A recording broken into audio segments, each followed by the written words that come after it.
Today on Most Buffalo, a sure sign of spring is returning this weekend. How you can join in on all of the fun coming up at Maple Fest. Plus, March Madness is returning to Western New York this week. Some downtown businesses are planning special events to welcome college basketball fans to the Queen City. We will hear about some of those. And the Buffalo Convention Center is set to host a national college fair with hundreds of schools coming to talk to local students. Most Buffalo starts right now.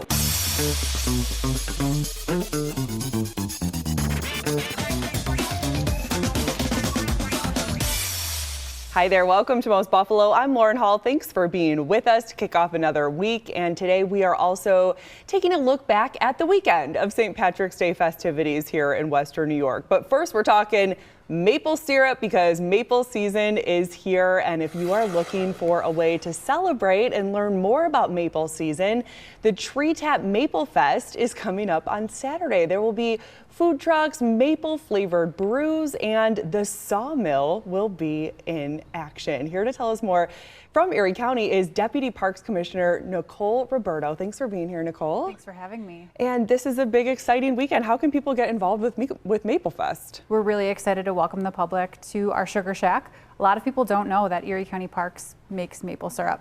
So in celebration of that, we've partnered with 42 North for the last few years. And we have a fun day planned, free event, family friendly, rain or shine.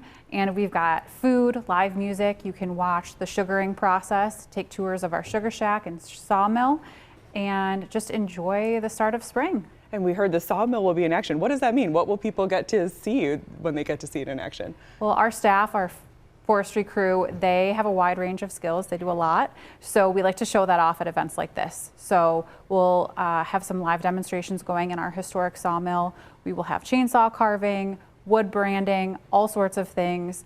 It's also really cool to show off to kids who might want to pursue that as a career. Mm-hmm. Yeah. What is it like to do that as a career? Every day is different. Our staff is outside. They're, right now making maple syrup. They'll be, clearing some down trees next week. We maintain 10,000 acres in our parks, and of that, over 3,000 acres are on our forest lots. And you have some of the syrup right here. I'm imagining people can also purchase some at Maple Fest. Absolutely. We'll have samples available and bottles of syrup for sale as well. And you mentioned off the top, but it's so true that people may not realize that the Erie County Parks Department is a producer of maple syrup. What is some of the background there? Why does the Parks Department make this maple syrup, and about how long has that been going on? I'm not sure exactly why it started, but we've been doing it since about the 70s. So it's a tradition that we have continued, and New York has the perfect climate for making syrup. So that's why you'll see a lot of syrup made in New York State and in Vermont. And it's quite the process. I've learned a lot about it since I started this job. And our staff who do it, really are skilled. And it's very weather dependent. So every season is different, but we average about 250 gallons of syrup per year that we produce right in our forest in East Concord. And I imagine no two bottles, kind of like wine almost, right? No two bottles and no two seasons taste quite the same. Right. If they're from the same batch, they should taste the same. But year to year, it is definitely different. Amazing. So the stuff that's in the bottles right now, was that in the tree this year? Yes. Okay, so yes. You'll get to try the freshest maple syrup possible. Absolutely. At the Maple Fest this weekend. Again, it's happening 12 to 4. Explain to people again where the Sugar Shack is located. I definitely encourage you to check out our website, www.erie.gov/parks, to get the address and find a map, because if you don't know where it is, you might pass it.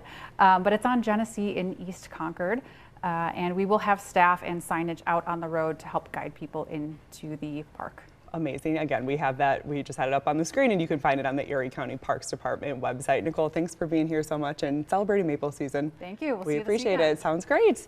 And we're going to rewind it to last weekend because thousands turned out for the annual Old Neighborhood Parade celebrating Irish heritage. 2 on your sides, Alyssa Clausel has more from the celebrations.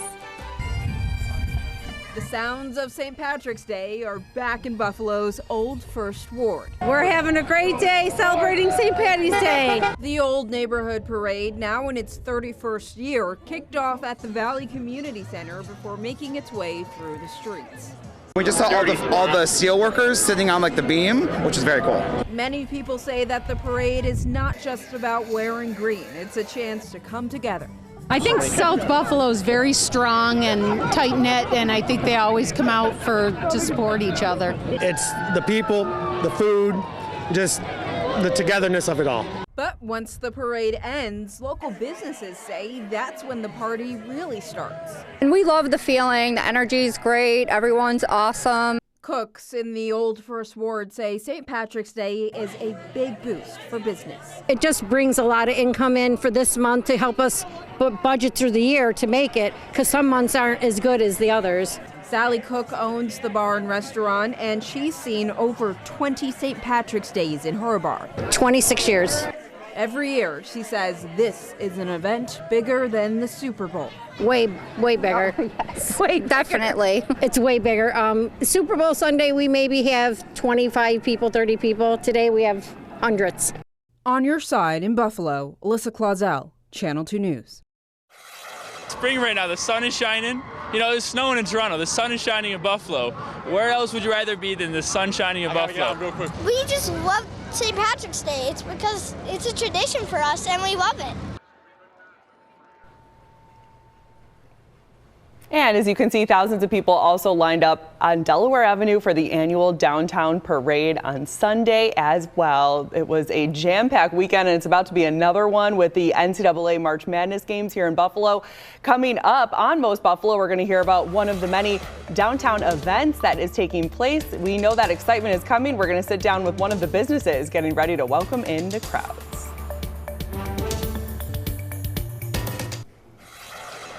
Welcome back to Most Buffalo. The brackets are set. March Madness is now just days away from its return to Western New York. Hofbrauhaus Buffalo is opening early to welcome local and visiting fans. Plus, they have a packed schedule of live performances throughout the madness. This is just a little bit of the fun you can expect to see if you stop into Hofbrauhaus.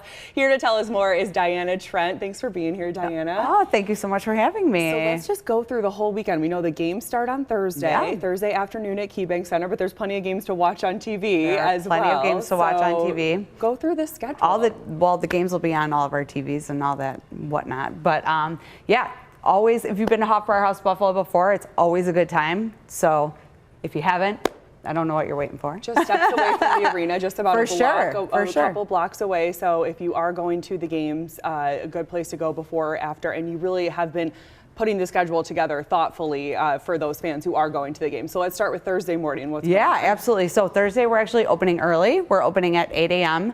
and we're going to have a breakfast buffet, $20.26, celebrating 2026. So that'll run 8 to 11. 11 o'clock, we're going to switch over to our house buffet, which is going to be same price, $20.26, geared to get people in and out, grab a beer, big stein of beer, and get back to the game. So we're going to have a plethora of different Buffalo dishes and Bavarian dishes kind of all mixed together. We have live music on Thursday, starting at about 4:30, and then going through the end of the night, we have entertainment. And then Friday is a down day.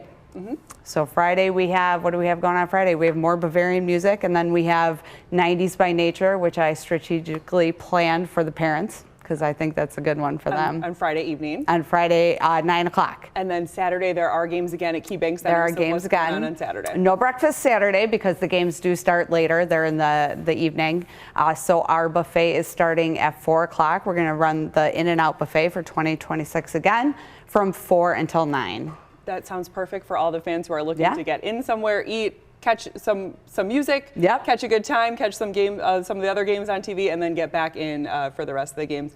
What was it like to get ready for this weekend, to prepare coming off St. Patrick's Day weekend and now going into this March Madness? It's been very, very busy just downtown and at the restaurant. It's been great. It's been great momentum. It's a very interesting scheduling entertainment and whatnot because you really don't have a schedule until Sunday at 6 o'clock. This is the first one I've planned, and I was like, okay, I'm just going to wing it. And I'm like, oh my God, now we have to get everything figured out. And that's why they call it March Madness. It is we know it is kind of in flux. So where can people go to find out the latest on all the schedule and all the details? So there have been some recent amendments to our schedule. There may still be some, but I can guarantee you're going to have a good time if you come on down, and if you check our website or check our social media, things will be updating as they come in. And Hofbrauhaus House is located right on Scott Street in Buffalo, right near KeyBank Center. Diana, thanks for being here. Happy March Madness. Yes, thank you. And we're going to go back in time once again. A song that helped put Buffalo's Goo Goo Dolls on the map in the 90s is going viral thanks to a new trend. And I caught up with a member of the band to hear his take on it. It's a social media trend with a Goo Goo Dolls soundtrack as people and celebrities share photos of what they looked like in the 90s compared to today. The videos are all set to the Goo's song Iris, sparking a wave of nostalgia and introducing the music to a younger generation. I think this one helps us in a very different kind of way. For Robbie Takak of the Goo Goo Dolls, the trend has been fun and meaningful to see. I think it's kind of connected us with some families and, you know, sort of intermingled some generations. And that's something that we really been noticing a lot over the past, 10 years of our career. The band released Iris back in 1998 for the movie City of Angels. Takak remembers hearing it for the first time when bandmate John Resnick wrote it while staying in Los Angeles. John just went up to his room and wrote that song that night and called me and played the song for me. And I mean, John writes tons of great songs, so I was like, oh, that's a great song. Just like all the other songs you write, it didn't really stand out really so much. Miss you tonight. Come on. But decades later, the song continues to find new audiences, including people who weren't even born when it came out. I just want you to know who I am. It's finding its way into people's lives in a lot of different ways, and that's really exciting. And after nearly 4 decades together, the Goo Goo Dolls aren't slowing down with new music and a busy year ahead, including a Las Vegas residency and tour dates across the U.S. and Canada. Tour coming up in Australia, coming up soon. So yeah, man, we're busy, We're busy for 40 years into this now. And coming up, we're going to hear about an opportunity for high school students to connect with colleges from across the country right here in downtown Buffalo. That's next. Welcome back to Most Buffalo. It's that time of year when high school juniors and seniors are thinking about and maybe even selecting colleges and focusing on their future. A huge free college fair is coming to downtown Buffalo this weekend to the convention center to help students tap into that college journey. Here to tell us more are Dr. Anne-Marie Cervoni, a counselor from Orchard Park High School, and Sydney Youngberg, senior assistant and director of undergraduate admissions at Damon University. Thank you both for being here. Anne-Marie, we'll start with you. This is happening at the convention center this week, and any high school student can attend. Yep, correct. It's going to take place Wednesday and Thursday. Wednesday 9 to noon, and then an evening session from 6 to 8 p.m. Thursday 9 to noon. During the day sessions, most high schools are going to be busing kids, but we encourage students and families to come back in the evening to visit with the reps and attend some of the evening sessions that we have. And as a high school counselor, who do you think that this is geared for and a good opportunity for? Yeah, mostly juniors and seniors, but really it's open to any student in high school. And Sydney, from the college perspective, what do you think the colleges are looking to talk to the students about? I think this is a really good opportunity to not only start recruiting a new class, so really juniors, this is when you would be expecting to start your college exploration process, but it's also a good time for any seniors who haven't made their college decision yet to get any last minute questions answered, see what next steps might be, and even just you can still explore our colleges and see if you can find a new one that might be out there for you if you're just not sure. So it's a good opportunity to get questions answered, to meet someone from the school and kind of get expectations of what the school is about and different opportunities that are offered. So yeah, any college-bound juniors, seniors, get your questions answered. This is the place to start. Where would you start in making a list of questions to bring? Google. Good question. Yeah, Google AI probably these days, or your college counselor at a high school. High school counselors are probably giving kids lists of questions that they can bring with them to ask. But really, sometimes for the students, it's kind of awkward to talk to the college reps. The college reps will run the conversation and they will get it started, and it will be like a natural flow. Yeah, I usually like to ask students what they might be interested in studying or what's important to them in choosing a school. What are they looking to have out of a college experience? experience. So if you can come with those basics answered about yourself and what you might be looking for, that's a really great place to start. And then for the evening sessions when the parents can go to, what kind of questions should the parents prepare to ask? Parents usually are asking about the money, the finances. Yep. So you can ask about that, what tuition is, what your scholarships are available. Is it safe at your college or university for my student? Those are a lot of the questions I get from the parent side. But it's also a good opportunity to just get in front of a college rep and introduce yourselves, because we're the ones advocating for you a lot of the time. So it's always good to know your college reps and who you're talking to. Again, this is happening at the Downtown Convention Center on Wednesday and Thursday of this week. Is there a website where people can find all the information and the details? And what is the website? Yep. The website is www.wnyschoolcounselor.org, and there's a whole section on the college fair where students and families can get resources. They can pre-register. They can find out what the workshops are. There's a lot of information. Anne Marie and Cindy, thanks so much for being here. That's all the time we have. Thanks for joining us for Most Buffalo. We'll see you back here on Thursday at 2:30 for another live show.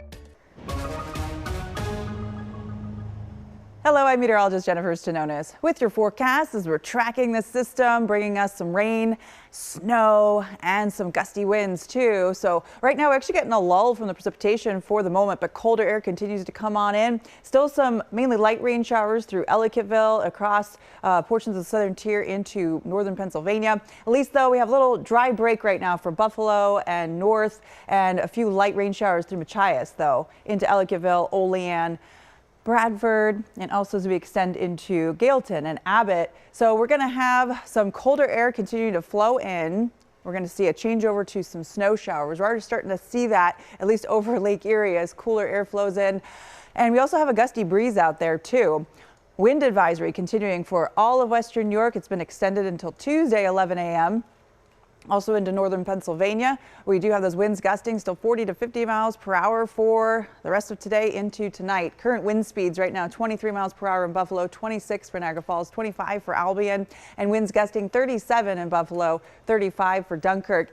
Winds will be continuing to be anywhere from 35 to 45, even upwards to around 50 for those wind gusts as we continue through, especially into the first part of the overnight.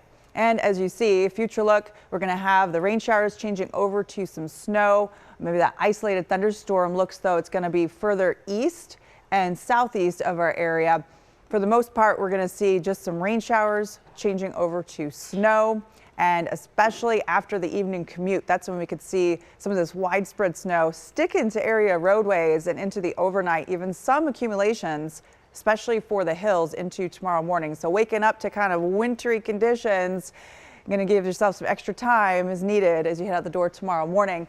We do have a winter weather advisory now in effect to include all of western New York into northern Pennsylvania. Starts this evening and goes until very early tomorrow morning. 2 to 5 inches of snowfall, and those higher amounts, especially for the hills, higher terrain.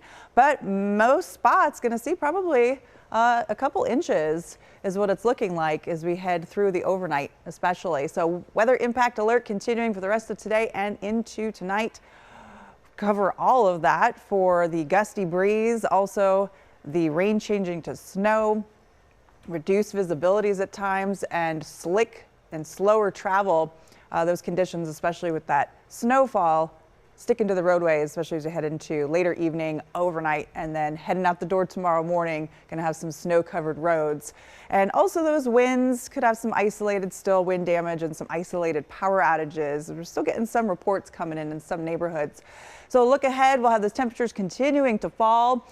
30s now for many locations, including Buffalo, down to the 20s evening time, and even starting the day off in the teens for tomorrow morning. Still that gusty breeze too, making those wind chill values feel even cooler.